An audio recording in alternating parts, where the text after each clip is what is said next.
we are having a human experience where we don't necessarily know what exactly it is. It's hard when you have so many different stigmas and categorizations and labels and things of that nature, because that makes every conversation a little bit more complicated. Right? Spirituality means different things to different people. Spirituality is a very personal experience. The devout Jewish person has a very different relationship with his earth, with his God, with his universe than a Baptist, than a Buddhist, than an atheist, than a Zoroastrian, sorry, the ancient religion that Judaism stems from. And as long as it's personal and it makes your life fruitful and makes it worth living, then it's good. The danger comes when you impose that view, that personal spiritual view, on other people. When you say, all right, no, your personal experience is wrong, evil, and now it's my job to oppress and suppress your experience so that it's more in line with yours. That's a murky line, because what does it mean to actually impose something on another? I mean, because then you turn on TV and you see this, like people are saying. You see this and you say, "Oh, this is mad gay stuff." I say my line for imposition is, if I am going to do harm to you if you do not conform to my way of thinking. If I say that, like, I'm a comic book geek, right? So I go to the comic book store every week, and comic books are like my weekly kind of like decompress. Let's do this thing. It's great. It's great for me. If I say, Monteith, you need to go to the comic store every week and get at least 2 comics. If you don't, I'm gonna come to your house. I'm gonna bop you on the head with my tennis racket. So that's an imposition. If I'm just next to you at a bar reading my comic books, if you see a comic book ad on TV, right, that's an imposition. There's no harm. There's no force. There's no like comic book culture being forced on you. Like, you're not being forced to conform to my way of thinking. It's just there. It's just there. You have to hold on.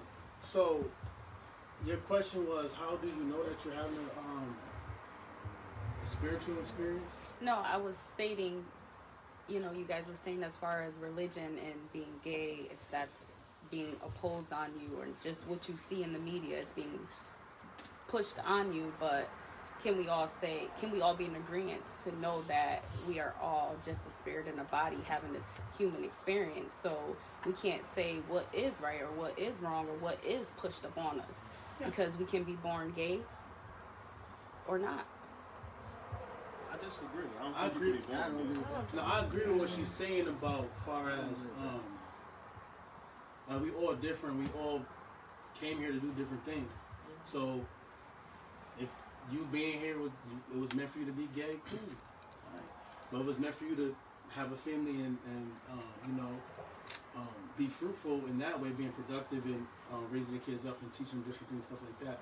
I agree with that as well. I feel we all different, but it's always going to go back to what I said about men and women being together. And also, I want to speak on like just being spiritual. Like, everybody don't feel the same, but like me, who I am, I always knew who I was, even since like 13. I knew I was powerful. I knew I could do anything I want, whatever I put my mind to, I can make it happen. And not everybody feel that way. Somebody got to tell it to them, or like they got to go somewhere. Maybe they got to go to a seminar to get the motivation, or to feel the energy, or like get synergy from other people, different things like that. I was born to be who I am. I was born to do what I do. I'm gonna live forever.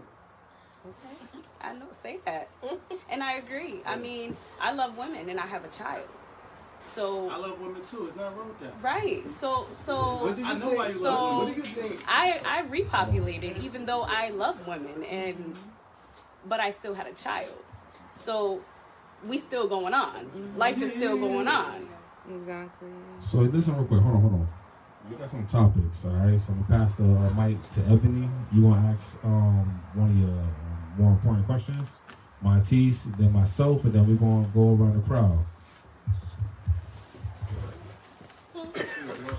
Alright, so listen. You had the question. That's so, why I said I could ask it, but you know. Listen, so I want to know both your answers. What defines a woman? And you go first, Darice.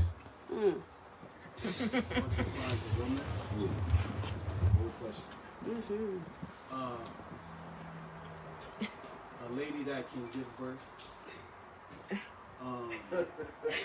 That's messed up. I told you in the beginning that I physically cannot have children, so I'm not a woman now. Like, that's great. We're more than a uterus. Listen. Yeah. Maybe want to backtrack because when you say that a lady, having lady in the definition is kind of weird, but then saying a person that can give birth kind of precludes infertile, who you would call women, like a woman that maybe had a hysterectomy, a woman who was born with a defect and now they are unable to give birth, right? So those are still women, right? Yeah. So being able to have give birth isn't the definition of what a woman is. Got it. Wait, no, answer it. I got what you're saying. So giving birth is not the definition of being a woman. No. Answer that specifically. No. So men could give birth? That's not what that means. I like the way you said I'll explain later. Nah, explain it now. Or you gonna explain it after? The same thing I just said about some women not being fertile. So I will say, a woman is a woman that's born with a uterus.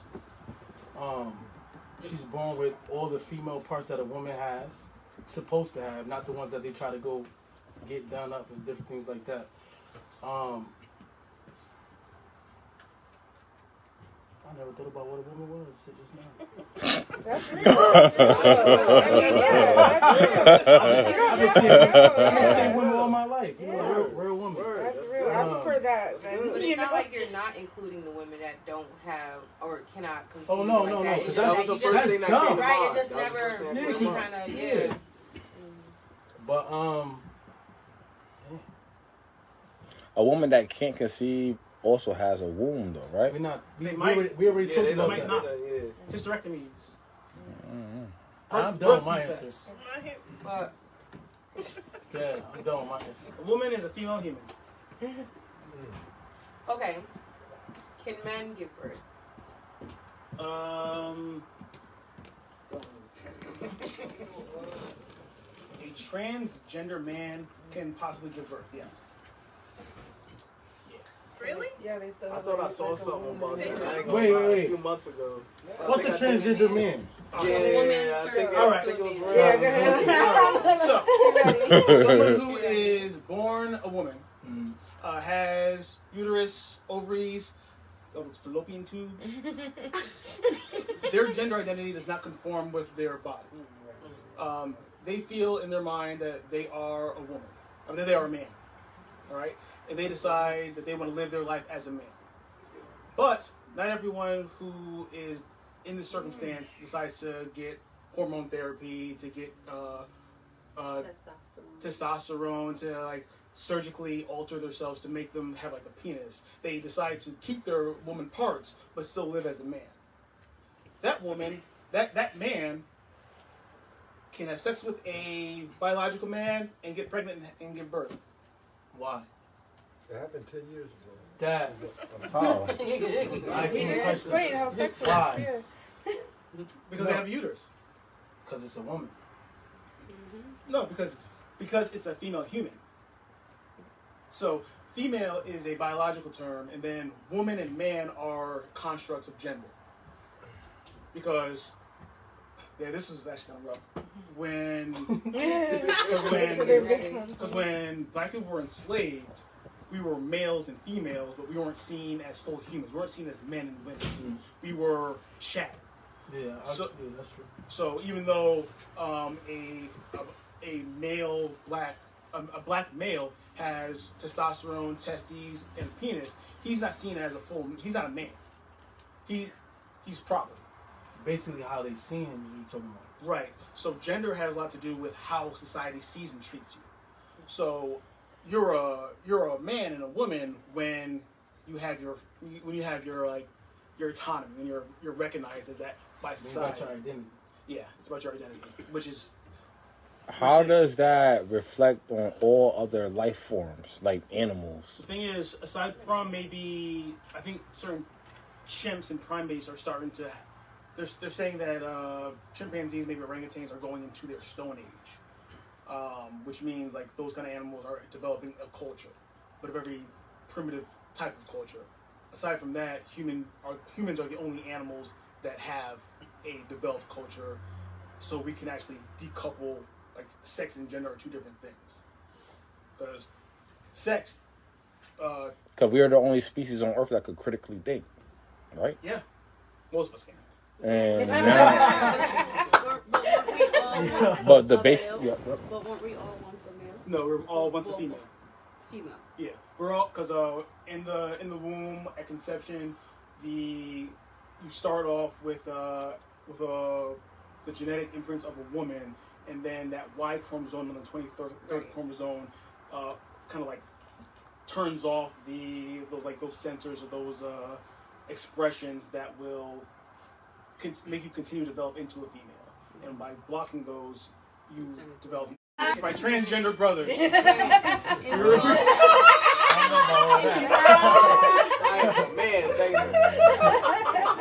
So let's get into some gender roles in the family. Okay. You guys want to start that? I don't have a question Gender about roles it. in the family? In the family Just structure. to say whatever? Gender roles in the family structure. My wife should be able to do anything that I could do in the family. And I should be able to do whatever she could do in the family. But I don't do what she do in the family, man. I'm just saying. Hold on, say that loud enough so everybody can hear it. My wife should be able to do whatever I can do in the family, right? And I should be able to do whatever she can do in the family. So that's paying bills, taking out trash, whatever. protecting the house. Whatever. So what makes? Oh shit! So what Word! Wow! So what makes? That's what's up, bro. That's what's up. That's what's up. So what makes your family structure traditional as opposed to feminist? Like the question I asked in the beginning, like, do you believe in the traditional way? So what makes your family structure traditional, and if you can counter that, if there is one? You didn't even answer the last thing. No, we're still on you. Like we like. You say, So I'm answering all the. I thought I answered a question. Then you answered the same question. My answer is the same. That I think that that King should be able to do everything that his wife can do, and that King's wife should be able to do everything that he does. I feel like that was already known, like in the air. Right? That's why I asked What's already known? But that's not traditional. Oh, that's how you feel. Yo, Monty. It sounds like equality. It sounds like feminism. So we're like, okay, you guys. That's not traditional. In reality, you said that's not traditional. If you think that way, we're all well, I mean, it is traditional. Yeah. Wait, what part? It's traditional. It's not traditional. So that's why I'm asking. What I said is not traditional. Exactly, it ain't. What I said when I said. Well, it depends on what the tradition is. Well, taking care of your wife and doing. No, that the wife should be doing what you're doing, that you do with the wife. Should be able to. That is traditional. Nah, he has a feminist view. That's thorough. But why isn't that traditional? It's not because it's equal. It's like it's not traditional. The man can do what the woman can do. Because everybody don't feel that way. Some people feel like their wife shouldn't do anything, nothing. She don't gotta do nothing but have kids and. So that would be considered traditional to other people. What I said is won't be traditional. See, to other people. Or it would be different. Like he just said, he like traditional. What's traditional is like how society has been formed, like from the previous, like how you see your grandfather conduct his household, right? That's what we talking about. Right. So like you think so we're saying overall that most households were like that. No. What I'm saying is overall traditional is the man's supposed to go out. Make the money, bring it back home to his wife. She taking care of the kids. She cook dinner every day. She's taking care of the house, cleaning up, all those different things. Right? Yep. What I'm saying in my household, I should be able to do whatever she do. She should be able to do whatever